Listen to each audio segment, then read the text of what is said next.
officially fall here in New Jersey. For the first time today, it's about 50 degrees. Just to forewarn you guys, you're going to see a lot of this hoodie and a lot of hoodies in general in my videos. Because I got the windows open because your boy loves the cold.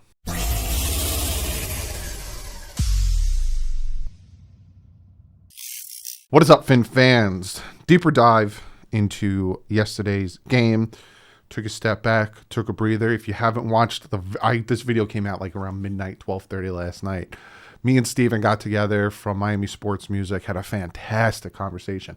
I told him, listen, come on, we're about to do 10, 15-minute talk, yada, yada. It ended up being 45 minutes to an hour of a great conversation about the future of the team, about what happened, about Tua, about the defense, about the owner, about the coaches. So much. Check that video out if you haven't yet, and also check out Miami Sports Music.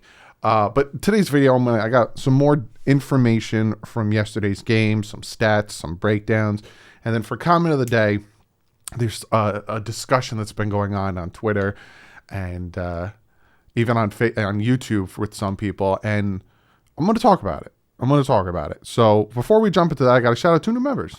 Thank you guys so much for joining the membership. Lieutenant Dan Taylor, thank you so much for joining the membership. And Jay Leonidas 93. Thank you so much for joining the membership and, taking that extra step to hopefully getting some cool perks, which I'm going to start add to the Patreon and to the membership. So if you are a Patreon, which I still have a bunch of you guys over there, you're going to get special perks that the members don't get.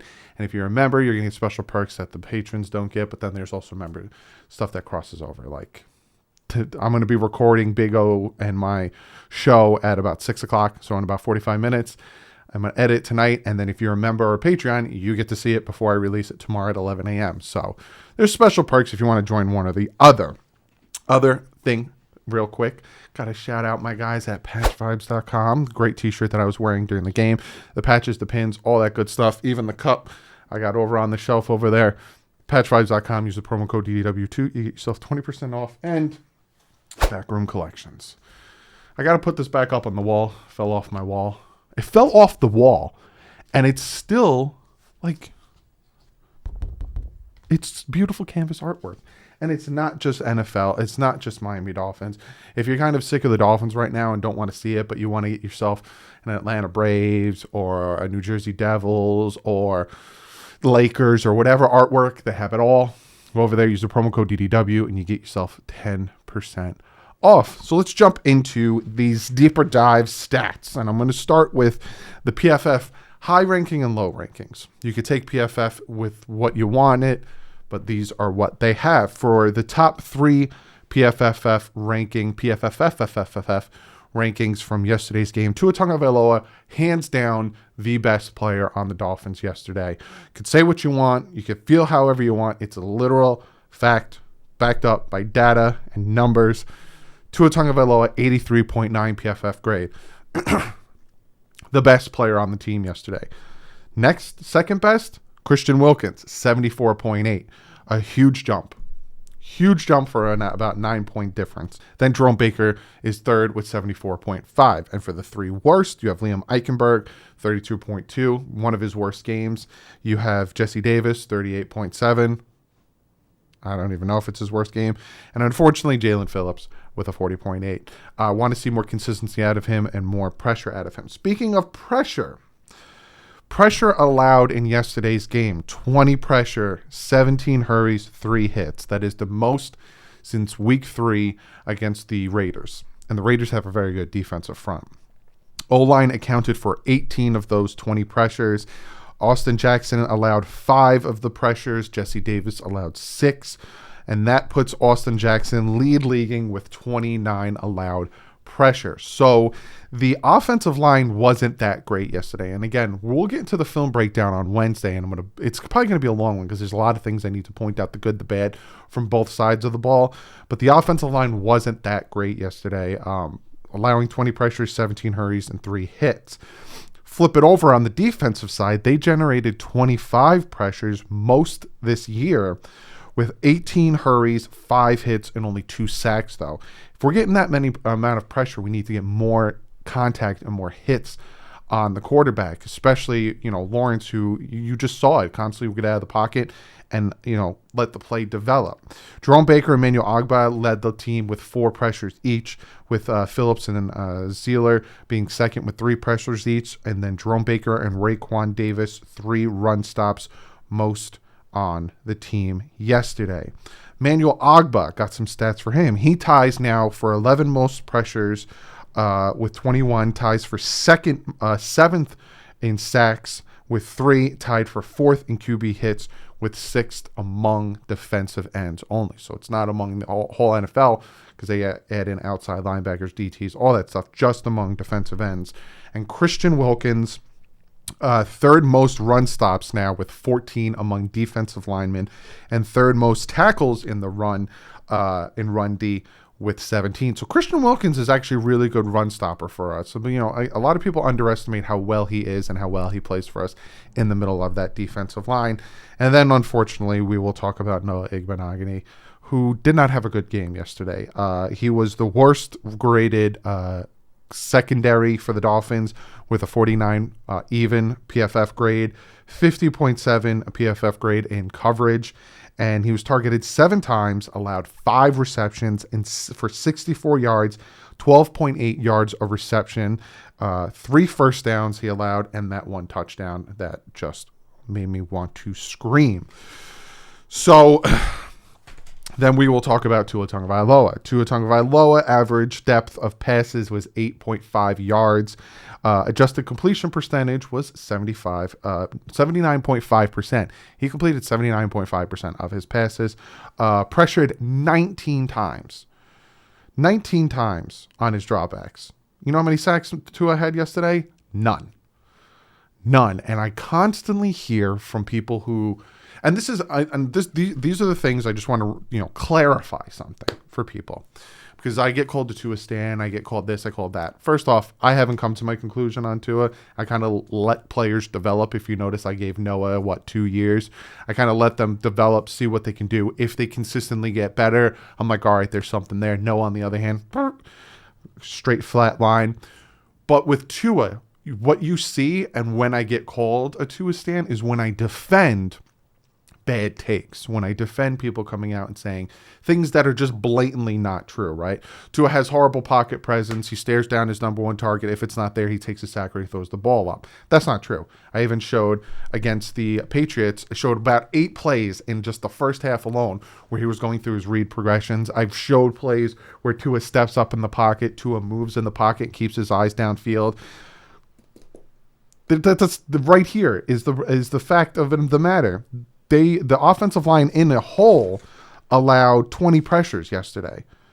And on 19 of Tua's dropbacks, the pressure was there. He was sacked 0 times, meaning he can evade the pressure. He stepped up in the pocket. I have this video here of him getting the ball off to Waddle with the pocket completely around him. He's getting much better. I will say last year he would kind of falter, and if that play happened last year, he probably just takes the sack.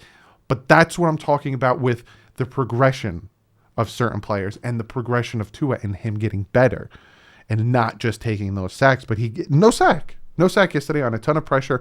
He was hit 3 times. He did really good, and his pocket awareness and his movement is getting much and much better as his career in the NFL is going on. So those are the things I kind of like, oh, nah, that's not true.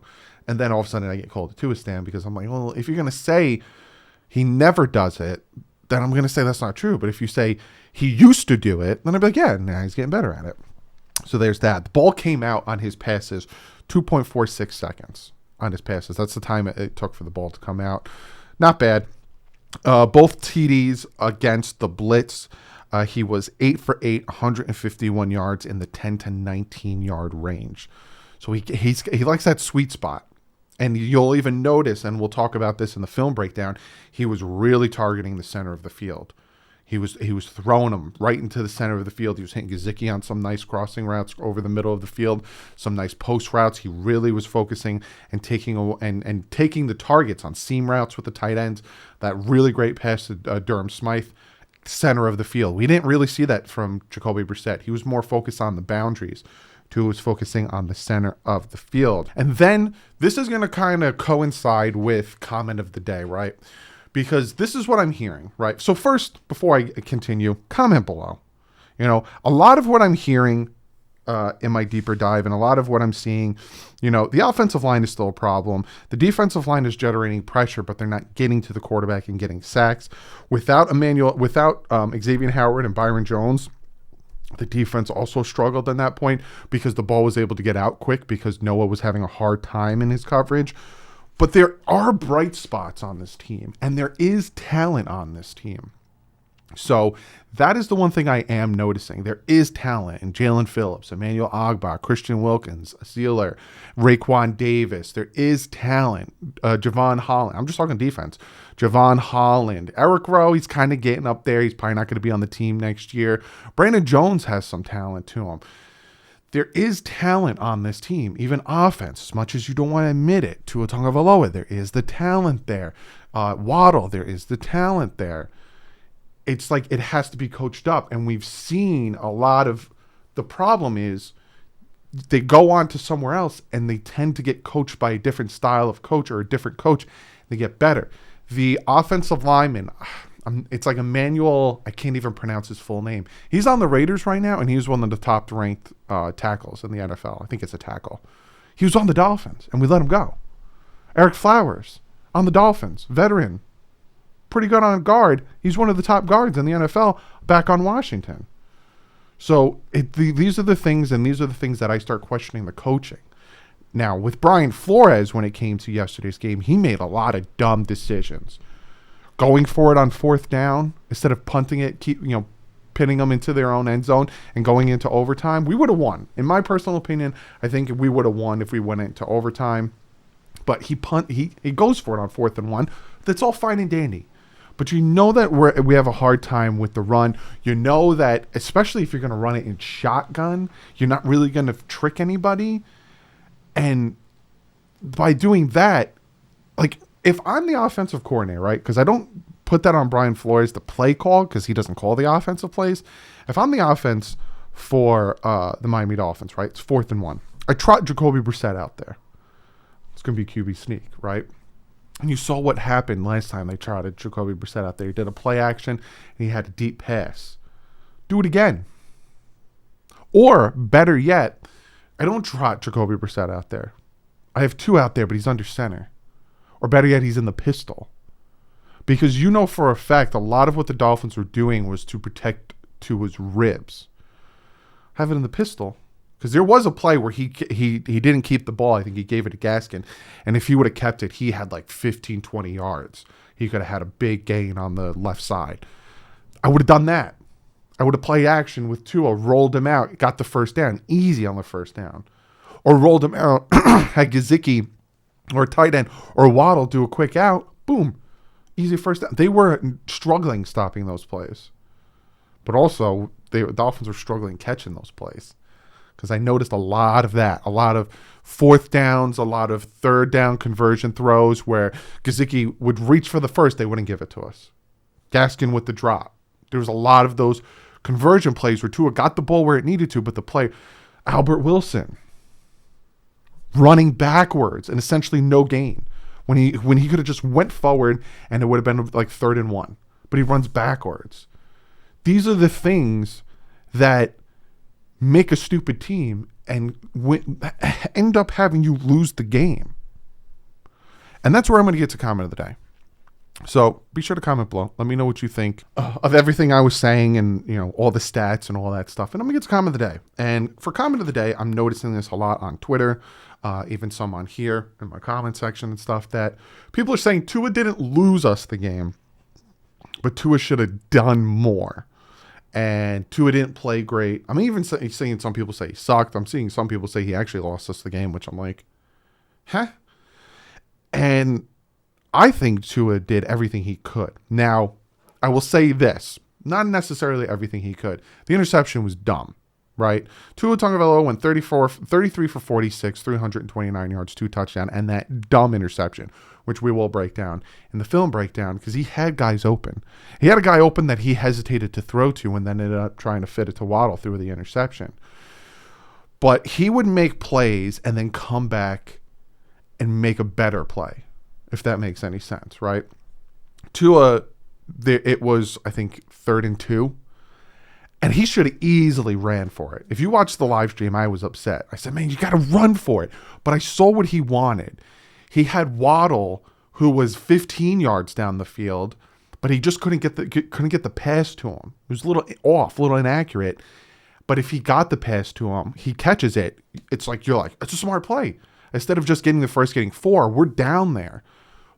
So it's dumb. You should have just ran for it. But then the very next play, he throws a pass to Matt Collins, gets us down to the 10-yard line, and then you're just like, all right, well, that doesn't matter anymore. The interception, it was dumb. It was a very dumb interception. The Jaguars get it on our side of the field. They march all the way down the field. The Dolphins defense gets them to turn over on downs. So the Dolphin offense takes the ball over on our own 9-yard line. Tua marches them all the way down 81 yards and gets in the end zone for a touchdown. So it kind of, you're like, all right, you threw the interception. They got no points off it, and we end up marching 81 yards for a touchdown. It's still a dumb decision, but I'm noticing that with Tua. And I've noticed that with Tua last year, especially, Patriots game. He throws the interception instead of just running on his own. The next 2 touchdowns, he just ran them in on his own. He's like, I'm not going to try to force something. And I'm noticing that with Tua. So I hear a lot of people say, he didn't lose us the game, but he could have done better. He didn't win us the game. And I have a little bit of a pushback on that, right? Because Tua had some really good stats. Threw for over 300 yards, 329 yards, 2 touchdowns, and that stupid interception. And I was like, all right, let me take a look at teams that won. Because the other thing is, I hear Tua only put up 20 points because apparently there's 11 Tuas on the offense. Tua only put up 20 points. That's not good enough if he's going to be the franchise quarterback. I'm like, all right, that's not unreasonable to say, but let me look at other games, right? Joe Burrow on Thursday night versus the Jacksonville Jaguars, same exact team. Because again, you only put 20. Tua didn't do enough. You only put up 20 points again. It's just him, 11 of them, against one of the worst defenses in the NFL. And I looked at, all right, Joe Burrow versus Jacksonville Thursday night. He only put up 24 points.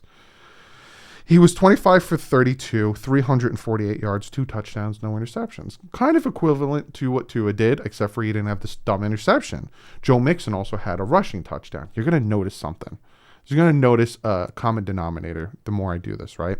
Kind of similar to Tua's numbers, 24 yards, the 1 field goal, the 1 rushing touchdown. Other than that, he only put up 14 points like Tua. Why aren't people saying that about him? Well, he only put up 24 points against one of the worst defenses. They're not, right? And I got another one for you. Kyler Murray versus the Jacksonville Jaguars. He went 28 for 34, 316 yards, no touchdowns, 1 interception, and a rushing touchdown. He won 31-19. Well, Doug, he put up more than 20 points. But he didn't. He had 1 rushing touchdown, an interception, and Connor had 2 rushing touchdowns. But no one said, no, well, Kyler Murray, why you could have done better? Because they won. But for a fact, if Tua won that game, they would have said, well, it don't really mean much. Because that's also what I'm hearing. Oh, that's fantastic. Tua put up 329 yards, 2 touchdowns. It was against Jacksonville. It doesn't really mean anything. Let's see what he does against a real defense. It didn't matter what happened in this game. People were going to find a reason to poo-poo on what he did. And he did really well. Minus that stupid interception. If that interception didn't do really well, I think he did excellent. It was excellent, really well, good, horrible. That's my criteria. He did really well. You take that interception away, he did excellent. But people will find a way to, well, it was just Jacksonville if we won. He put up 35. It was just Jacksonville. Who gives a crap? Tua still sucks. We need Deshaun Watson. I know for a fact that's what I would hear in the comment section. Because when you push back and you bring up Joe Burrow and you bring up Kyler Murray, well, who cares? It was just Jacksonville. You can't win. And the last person I want to bring up, this guy went 19 for 32, 281 yards, and 2 touchdowns. His running back also rushed in for a touchdown. They won 27-25 against Jacksonville. You know what quarterback this is? 19 for 32, 281 yards, and 2 touchdowns against a worse Jacksonville team than this. That Jacksonville team was trying to get the first overall pick, ended up getting the first overall pick. This was last year. That quarterback, Deshaun Watson. So I don't understand why we're hyperbolically focusing on Tua and making it seem like he didn't do enough. Tua didn't do enough for us to win. Because apparently there's 11 of him on the field. Not how many false starts did Miami get? 3 false starts in very critical situations. The offensive holding, there was offensive pass interference, which was bogus. They said that he pushed off. There was the unnecessary roughness from Javon Holland, giving them more. No one wants to talk about the penalties that just hindered drives, hindered good plays. Ahmed gets down to the 1 yard line. Got to bring that back. All of a sudden, it's 1st and goal from the 20. We don't want to talk about the third down conversions that were dropped. We don't want to talk about all these things because, well, they shouldn't matter. Tua should have done more. It's just, you see why people defend. My notebook is officially filled. I have to get a new notebook. You wonder why people defend Tua the way they do. It's because they hear stuff like that and they're just like, that's not fair. And that's where I come in, and that's where I start getting called a Tua stan, because there's people out there that are honestly saying he didn't do enough and honestly poo-pooing his game yesterday. He left. There was passes out there he left out there. Yeah. And this is the difference, because I know people are going to say, well, you were so critical of Jacoby Brissett doing that. Why aren't you being as critical of Tua? I am. When we break down the film, I will point out the passes that he left open. If they're open, man, you should have thrown that. My biggest difference is Jacoby Brissett did it the entire game. Jacoby Brissett was never moving the offense down the field. Jacoby Brissett was doing a lot of, with clean pockets. Tua was decisive. We saw Tua moving the ball. Bang, bang, bang, bang, bang. Jacoby, we saw a lot of. So I was overcritical of Jacoby Brissett. For one, he did it the entire game, and there was way more open passes that he just decided, I'm going to check it down. And 2, he's a 6-year vet versus an 11-game starter. That's no excuse, though. But that's why I was more critical of one versus the other. But it happens. Sometimes you just leave some meat on the bone. No one's perfect. That's all I got to say. Hope you guys enjoyed the video. Like I said, me and Big O are about to record our show. That'll be out tomorrow. So if you are a member of Patreon, you'll get to see that later tonight around 10 o'clock, 11 o'clock. But on that, guys, comment below. Let me know what you think. This is just my opinion. You could disagree with me on that. And you can call me a Tua stan all you want. But I'm not. Because if he regresses from yesterday's loss against the Texans, if he doesn't do equal or better than he did yesterday, there's a problem. And against the Bills, and if it just, then all of a sudden it's just the same old Tua, then we got to move on. But people say what they want. I love you guys. I'll see you guys tomorrow. But other than that, like usual, stay classy. Fins up.